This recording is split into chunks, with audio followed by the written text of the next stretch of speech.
How do you cope with the loss of a loved one? The Last Day of June, a recent game developed by Sonico, follows the story of a man who has lost the person that matters most to him. In the process, the game develops a story that is short and well thought out. There are some issues with the gameplay, but The Last Day of June certainly impressed me. The gameplay revolves around taking control of one of a few different characters. Each character can move around and interact with elements within the environment to solve different puzzles. To change between characters, the main character would remember the past and become one of the characters. The main puzzle mechanic is that the player must maneuver each character into the right decisions to change the past. Honestly, it really is that simple. When you delve into the gameplay elements of The Last Day of June, it ends up being a simplified version of a point-and-click adventure with some time travel elements. While the mechanics were simple, they were not terribly engaging. The puzzles themselves were easy to solve. To an extent, this was a matter of game design. It was clear that the developers made certain that the player could move from one plot point to the next so as to not have the player stuck without story elements. I've often railed on other games for being too difficulty focused, but in this case there didn't seem to be enough difficulty. It was, most often, just a matter of seeing where one was supposed to go, and the rest was the routine of getting there. What really pulled away from the gameplay was the lack of player impact upon the events within the game. It became obvious very quickly that the only actions that mattered in any day were the ones that the developer specifically wanted the player to do. To clarify, only the outcome and a few puzzle-solving elements persisted between playing one character after another. This was a massive missed opportunity. By having so little of what the player did as each character matter, the time travel elements almost ceased to exist. The time travel became a pretext for what was actually a single level with the player controlling 4 characters with specific abilities that could assist one another. What would have been nicer and would have made the time travel an integral part of the game mechanics would have been to have fixed time days and have the player's movements recorded for each character. Regardless, effectively ignoring the time travel elements in the game mechanics was certainly unfortunate. Now, let's move to the bread and butter of this game, the narrative. This is a very good story. It focuses on the main character's struggle to cope with the loss of a loved one. Instead of using this as a pretext for gameplay, that became the integral theme of everything that occurred. Every character in the game is spurred by some loss that they have had to deal with, from a boy losing his friend to a son who succeeded too late to impress his father. The consistency and potency of The Last Day of June's theme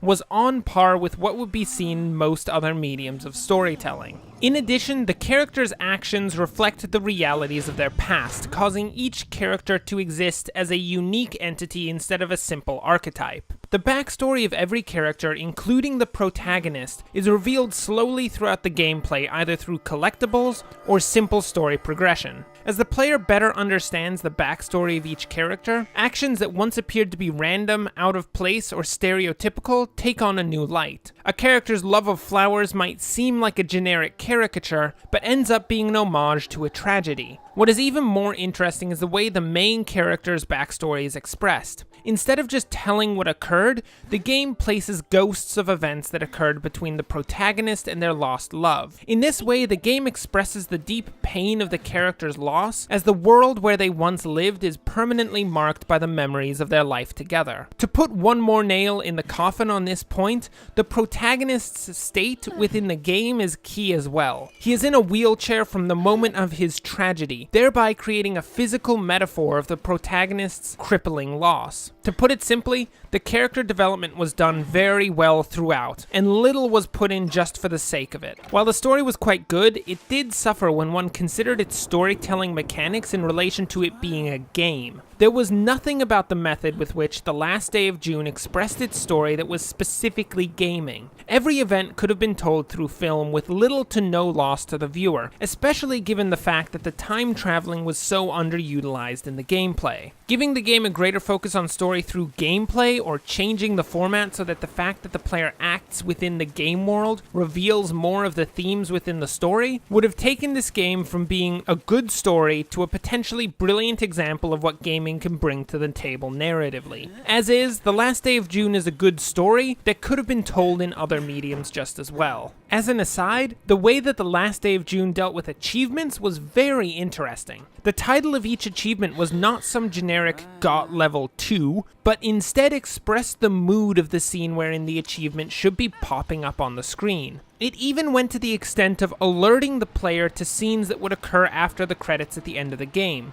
It was certainly an interesting use of what is otherwise a throwaway element of most games. Overall, The Last Day of June is a brilliant story with gameplay that is hampered by giving the player limited choices. The time travel elements of the gaming narrative were underutilized in the game's mechanics due to the fact that only a select few of the player's actions with each character have any effect on the actions of other characters. This led to a feeling of simply following the developer's prescribed path while playing. With that being said, the story was very well done. It included surprisingly consistent themes of loss and disempowerment that were expressed through both narrative and gameplay elements within the game. While the narrative does not embrace its medium of gaming, it at least succeeds at being a story on par with those of other mediums. This is definitely a game to check out. It will be an easy play, but the story will more than easily make up for the failures of the mechanics. With that, thanks for watching and, as always, enjoy the rest of your day.